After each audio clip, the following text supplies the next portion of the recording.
Olá, pessoal, começando mais um podcast, pode falar com a Elin Naim. Essa semana eu vou receber ele que é lojista, pai, já foi presidente CDL daqui, presidente CDL do estado, já foi secretário, subsecretário. Rapaz, o cara tem N coisas pra gente falar, é um amigo pessoal já de longa data, a gente vai bater um papo nesse mês de maio, mês das mães, mês de muito comércio, né? A gente fala que não só o mês das mães, mas também é um mês muita venda, né? A gente sabe, quem conhece é o calendário de vendas depois do Natal, o Dia das Mães é um mês que o comércio costuma faturar bem. A gente vai conversar com o Marcelo do Mérida. Irmão, obrigado pela presença. Aqui eu sempre falo, é rápido, dói pouco. Pedem para eu fazer um tal de roteiro, mas eu nunca fiz na vida. Já passaram vários amigos seus por aqui. Joilson já passou por aqui, entre outros. E não tem roteiro, é um bate-papo mesmo. Eu sempre começo falando Marcelo, pai de quem, esposo de quem, filho de quem. Primeiro para a gente conhecer o Marcelo. Primeiro, agradecer a oportunidade, estamos juntos. Eu que tenho que agradecer. Nada. Dizer que Marcelo Mérida é um cidadão nascido em Italva, Terra do criado em Campos dos Goytacazes, filho de Amaro Aguiar, Marisete Mérida, esposo de Simone, é quem manda. É quem manda. Pai de Marcelo e Sofia, gêmeos, e Maissara. Feliz da vida.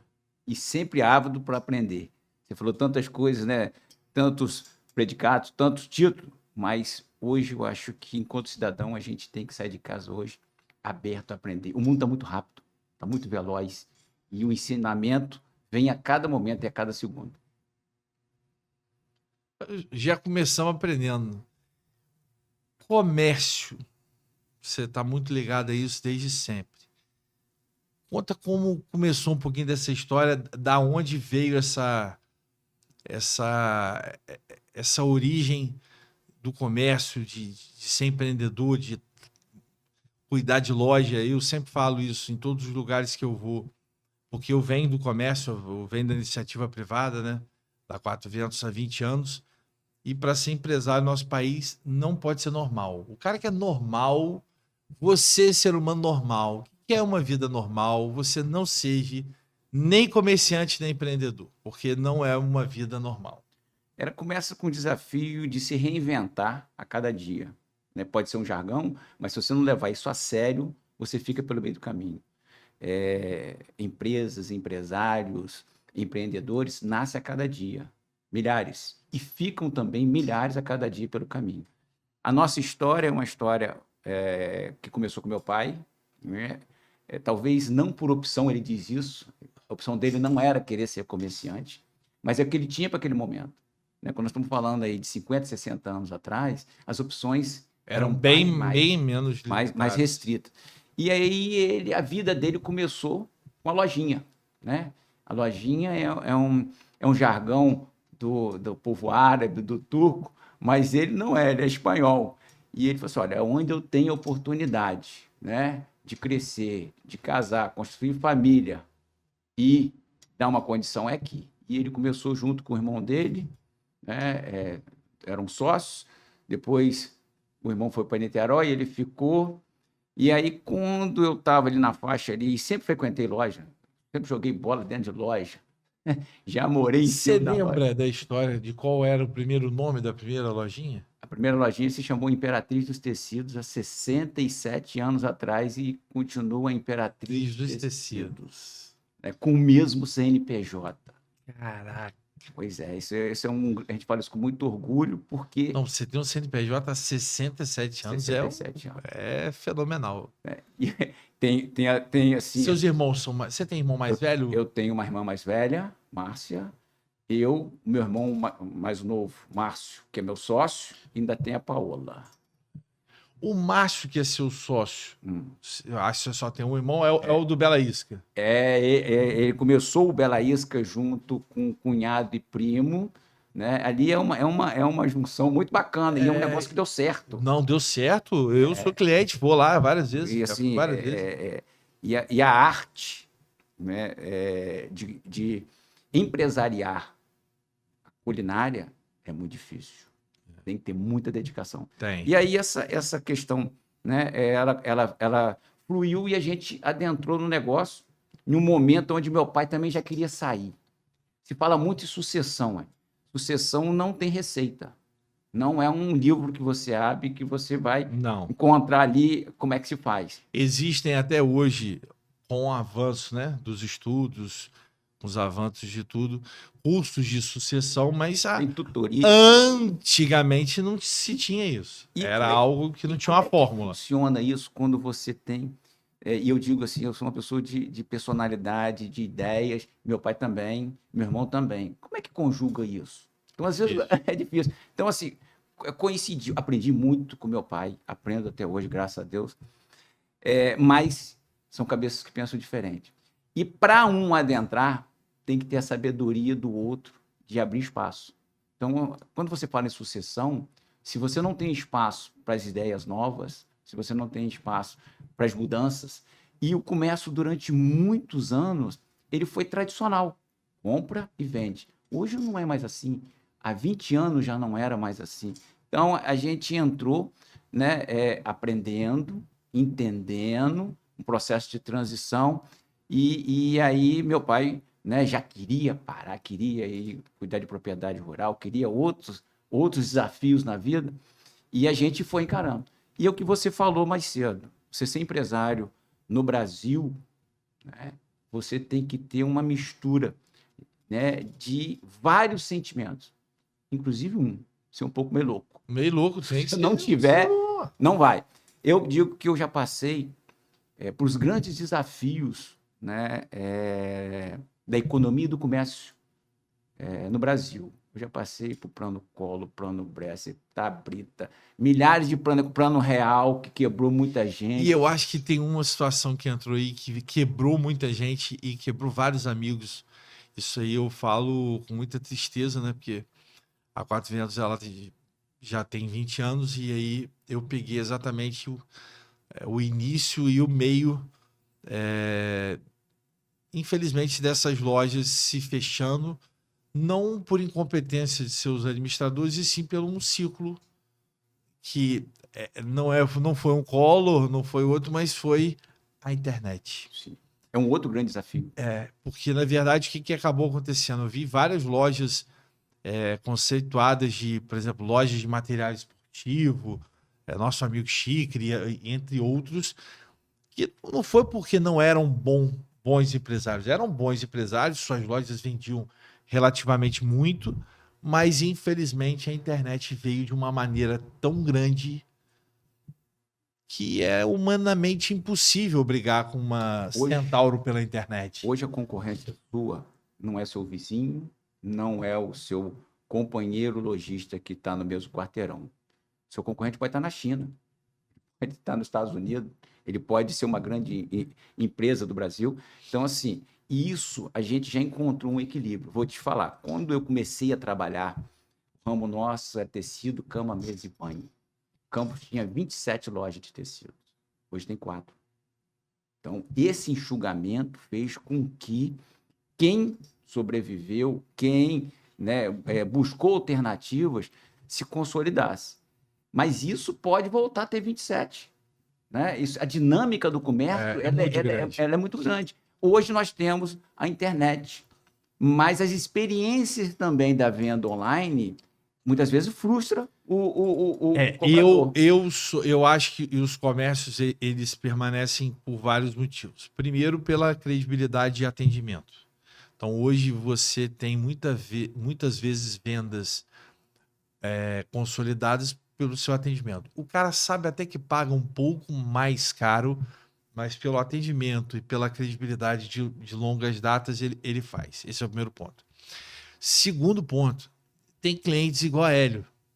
Hélio quer a xícara. Hélio não quer esperar para comprar a xícara. Se Hélio quer a xícara, na maioria das vezes é necessário ter a xícara. O cara quer comprar de maneira imediata. Então, prefiro ir ao centro, impulso, e ir ali e comprar. E também essa questão de muitas das vezes na internet você está vendo um produto, quando chega o pacotinho, maneira de dizer, é um outro produto completamente. Ou seja, essa frustração do online. Esse conjunto faz com que houvesse migrações ao longo dos anos, né? Você tem o comércio tradicional, que muitas vezes se estabelece nos centros da cidade, que envolve serviços. Você vai ao INSS, você está no centro, tá? Você vai no Banco do Brasil Central, as coisas têm que ser a Caixa Econômica. Vai ali na Secretaria de Fazenda, também está ali na... Então, geralmente, isso é um conjunto de atores que faz movimentar. E depois veio o advento de incluir o lazer. Por isso que hoje é uma grande discussão nas revitalizações dos centros da cidade, de se incluir o lazer. Porque o lazer está onde? Ele está no shopping. Ele é onde a pessoa vai para o lazer, vai para a praça de alimentação e tem o consumo. Muitas vezes o consumo vem da onde? Do impulso. Exatamente. Vamos dizer, do encantamento. Porque quando a gente vai comprar uma televisão, então, um exemplo, você não vai comprar uma caixinha preta. Você vai comprar a satisfação de ver uma bela imagem na sua casa com um som. É assim que você, tem que... Né? Claro. Então, quando você vai... toda a sua aquisição, ela não é o bem, é a realização daquilo que você está procurando. Então, isso é muito importante, somar a isso aí um fator que eu acho que a gente vive na busca, que é a melhora do atendimento. Um outro fato que a gente vai entrar um pouco na questão política, que eu digo em relação a essa questão da revitalização que você falou. Acho que seria hipocrisia ou seria leviano da minha parte ou de qualquer outra pessoa dizer que isso é um problema de um governo X, Y, Z, ou seja, do governo atual ou do governo que passou. Mas até como homem público, que você também sempre foi, porque as pessoas elas misturam homem público com aquele de ter mandato. O homem público ele não precisa ter mandato para ser homem público. E o Mérida já é homem público já há algum tempo, né? Já está envolvido na vida pública já há algum tempo. Por que nós chegamos a ter lojas que custavam 15, 20 mil reais de aluguel e hoje temos lojas fechadas e se você quiser alugar, você não consegue alugar por R$1.000. Ou seja, na opinião do Marcelo, como presidente do CDL, como presidente do CDL do Estado, como logística de prática, ou seja, não é um cara de eu acho isso pela teoria, ou seja, você é bom porque você tem a teoria e tem a prática. Eu falo muitas vezes isso quando eu estava na vida pública com mandato, porque eu continuo na vida pública. Eu conheci a prática por ser empresário e conheci a teoria por estar ali como vereador. Aonde começou onde se encaminhou? Exatamente. Assim, não dá para ter essa precisão porque o hiato de tempo de uma capital é diferente do interior e assim sucessivamente. Sim. Entretanto, assim, eu tive a oportunidade e eu sou muito grato, a CDL me deu uma visão macro. A CDL Campos me acolheu, me deu a oportunidade de ser presidente. Depois eu fui a presidente da federação pelo trabalho que nós fizemos na CDL de Campos. E quando eu estive à frente da federação, que são todas as CDL do Estado do Rio de Janeiro, a gente tem a oportunidade de conhecer de forma mais próxima as realidades, porque nós estamos dentro de um Estado relativamente de tamanho pequeno, mas com muita diferença, né, de regiões. Então, uma CDL de Barra Mansa e Volta Redonda... O trabalho com o evento é completamente diferente. Não tem os mesmos problemas que nós temos em Campos, mas também nós não temos os mesmos problemas que eles têm no Sul Fluminense, na capital. O fato é que houve, ao longo, né, de um período da história, que uns dizem que começou no final da década de 80, 90, de uma migração do comércio das áreas centrais para os bairros pelo valor, né, dos imóveis. Das locações. Seja para locação, seja para aquisição. Isso fez com que fortalecesse. Isso, para uma composição de uma cidade, é muito importante. Vamos imaginar Campos hoje, se a gente não tivesse um bairro como Goitacazes forte, se a gente não tivesse, né, a região de Travessão, Morro do Coco, uma cidade da dimensão que Campos tem, se a gente não tivesse comércio distribuídos, seria um caos. né? Porque Sim, principalmente com um problema do transporte, que é o Transporte maior público, problema da cidade, junto com a saúde, mas é o maior problema da cidade. sem dúvida. A gente tem que considerar o tamanho do nosso município e o caos que causaria. Mas essa migração, muitas vezes, ela vem acompanhada do esvaziamento do poder público no centro. Então, quando ele sai do centro, ele deixa um vácuo de serviços e isso foi se esvaziando. Nós fizemos um estudo de caso de Belo Horizonte. Belo Horizonte tirou o centro administrativo de dentro do centro da cidade, levou para uma região a 45 quilômetros, se eu não estou equivocado. Não é 45, não, acho que é 30 quilômetros. Ou seja, ele migrou todo um processo já consolidado e agora você vê... Isso aconteceu em várias cidades. Você vê hoje a cidade voltando com alguns serviços, e é por isso que a gente vê as instituições, poxa, não dá para trazer um órgão público para cá? Não dá para poder... Traz um Detran para cá, traz um espaço para cá, traz correio. uma secretaria. Pois é, porque isso faz com que haja. Mas existe hoje fórmulas. Todo gestor hoje, ele tem mecanismo. Não tem hoje revitalização, posso falar isso, né? Porque a gente está vivendo e estudou muito isso. Hoje eu não faço mais da parte da federação, né, como presidente, mas sou conselheiro, faço parte da CDL, né, como sempre, né, do Conselho Consultivo, contribuindo. Os estudos mostram, não tem revitalização se não tiver investimento público, não tem revitalização se não houver uma movimentação, né, de contrapartida.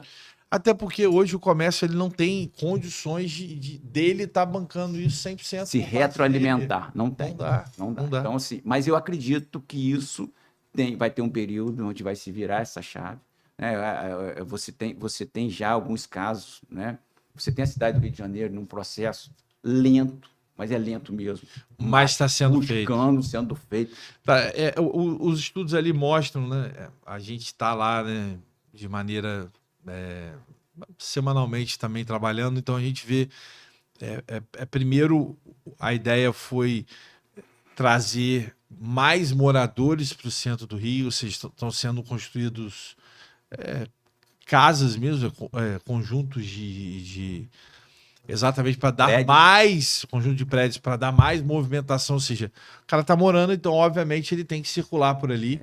Mais do que isso, você tem uma massa de trabalhadores do centro da cidade que muitas vezes ela migra da Baixada, estou falando do Rio de Janeiro, ele migra de Nova Iguaçu, de toda aquela região ali. Sim. Se ele puder ter um espaço para ele morar, não tem nem comparação. Ele vai morar. A qualidade morar de vida dele melhora.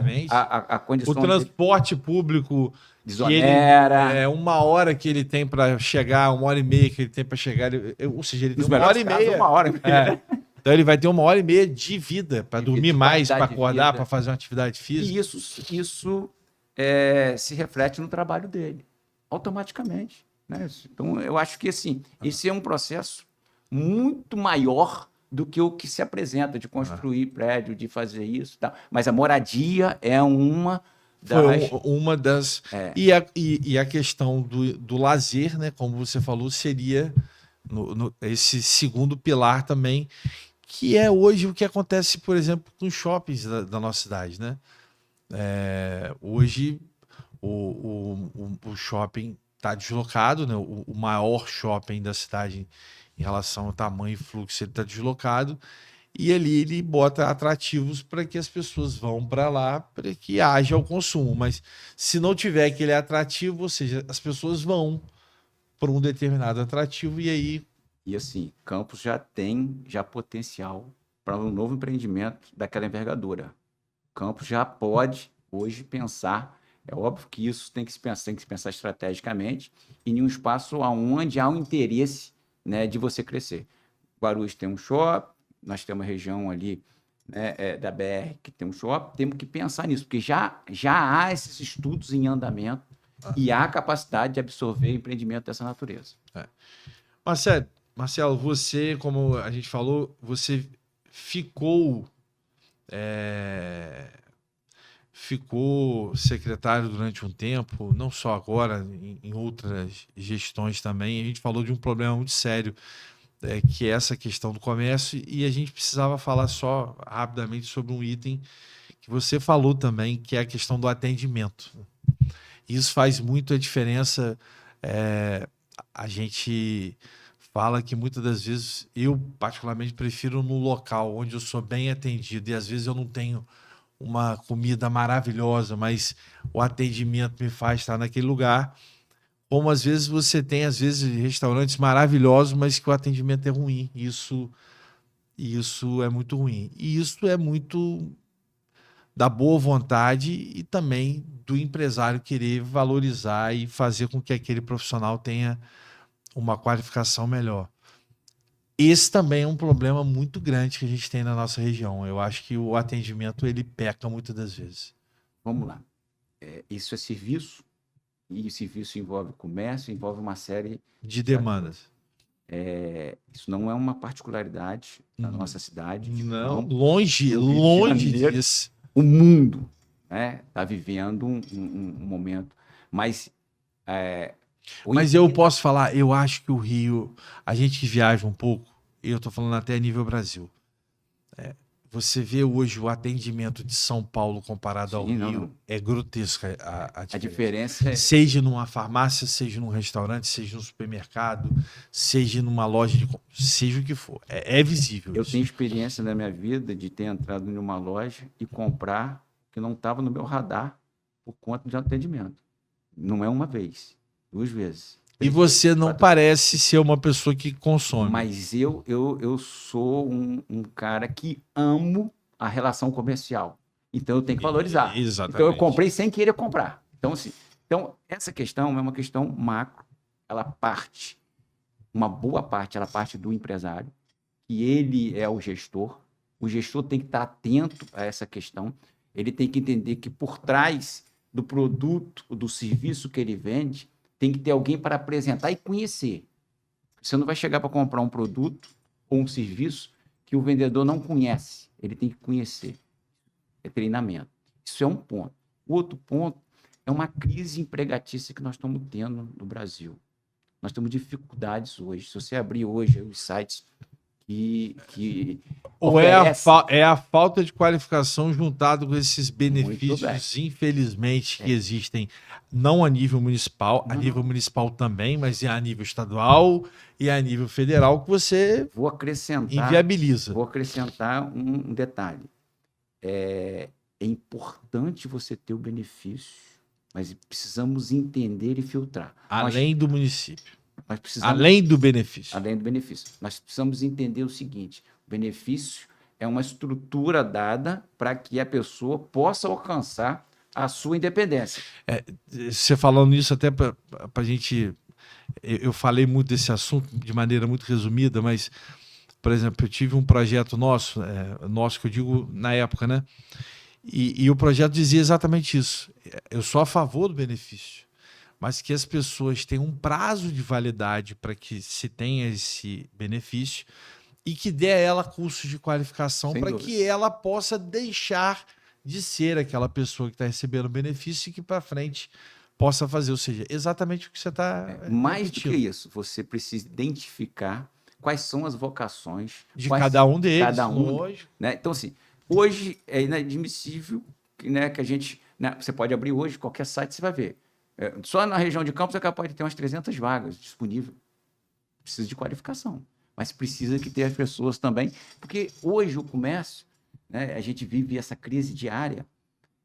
Quantas pessoas nos procuram enquanto empresário, enquanto empresa, enquanto prestador de serviço, querem trabalhar, mas chega assim, olha, se tiver carteira assinada, eu não quero. O mundo hoje não permite mais que o empresário tenha uma pessoa que não esteja registrada, porque o risco dele sucumbir lá na frente é muito grande. Então, tem um conjunto de fatores que precisa ser estudado, ser pontuado e ser trabalhado. Mas essa questão da qualificação, a gente não pode abrir mão. Cada vez mais o mercado está mais exigente. E eu falo muito isso, eu cito como exemplo, eu sempre falo isso, não só quando eu era... quando eu fui secretário, na verdade era superintendente do governo que passou antes do governo atual.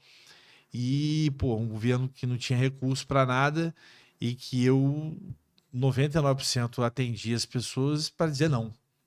E eu sempre dizia isso às pessoas que trabalhavam comigo, como digo até hoje na Quatro Ventos. Se eu trato vocês bem, o mínimo que vocês têm que fazer é tratar bem aquele que está nos procurando. Então, se a gente vai dar um não, que aquela pessoa saia daqui com não de maneira educada, bem tratada, para que isso reverbere e isso reverbere, no mínimo, favorecidamente a gente. E é o que aconteceu nos 4 anos. Eu dei 99% de não, mas a Secretaria de Superintendência sempre foi elogiada pelo jeito de tratar as pessoas, porque isso no comércio é a mesma coisa. Idêntico.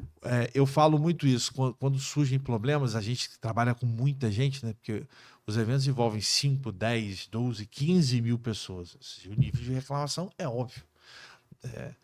Se tem, porque são grandes demandas, mas você tem que cada vez mais tentar diminuir, e isso é lidar com o ser humano, porque ser humano é difícil. Você imagina, Marcelo, lidar com um cara que já bebeu.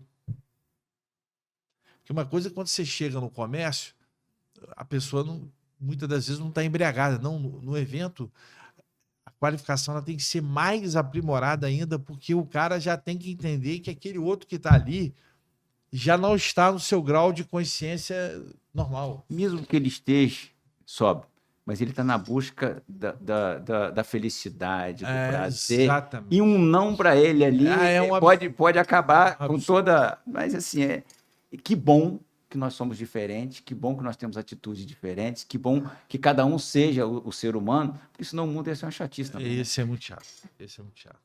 Irmão, obrigado. Passa muito rápido. Aqui eu teria umas 3 horas de conversa com esse homem aqui, não ia acabar nunca. Obrigado mesmo pelo carinho, pela presteza de estar aqui com a gente.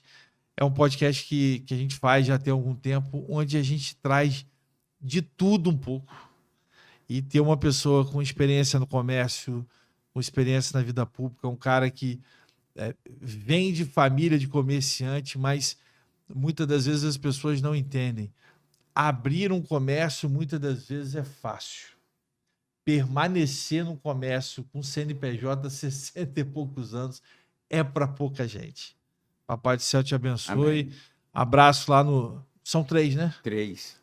Eu parei no 2. Tá bom, né? Eu tenho um casal, o Marcelo e Sofia, que são gêmeos, né? Já veio 2. Aí, na versarinha, para poder dizer, eu tô na área e quer dominar tudo. E acabou com tudo. E Dona Simone coordenando o time todo. A time toda. O jogo é com ela. Obrigado, irmão. Papai do céu abençoe. Eu que te agradeço a oportunidade. Parabéns pelo esse movimento. Eu acho que é importante essas informações chegarem na ponta de forma diversificada, com vários atores, né, que possam contribuir. Isso faz com que as pessoas, né, nós, do outro lado, né, estamos sempre nos enriquecendo com as informações. Tá bom, irmão. Obrigado. Galera, esse foi mais um podcast. Pode falar com a Elinha aí. Semana que vem a gente está de volta com muito mais. Fui!